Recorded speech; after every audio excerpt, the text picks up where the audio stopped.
George Ledoux is the voice of MagFest, and that's where I came upon him.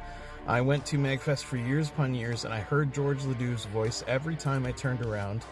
Often there'd be like little clips that would play as you were just wandering the con, and you'd hear his voice just about anywhere you went. And they were usually hilarious little clips that would just make you laugh as you're just walking along, looking at fun music and gaming stuff. And he was the voice of Buff Studhorse, the villain from the MagFest Versus game that they had every year. And so I was just kind of in awe of the man. Like, I'd never actually met him. And then one year, my buddy Matt Van Roon, who did the cover art for my book, by the way, asked if I would go along to have breakfast with him and George Ledoux. And I said, yes, please.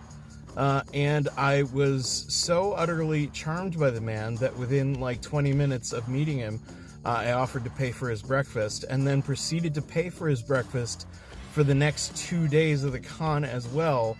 So I basically just gave him free breakfast for the entire con. And my rationale for doing so was, number one, the MagFest vendor offerings were not great that year. There was no Danganronpa, so I was a little disappointed, and I was like, well, now I got all this extra cash and nothing to do with it. Might as well treat George Ledoux some breakfast. I also hoped that I might be able to talk him into coming onto our podcast, and he did, and he was hilarious. His episode is one of the best we've ever done. He has a long and storied career. He's capable of playing a wide variety of characters. Don't touch it. The bomb on your ankle will rip it to shreds.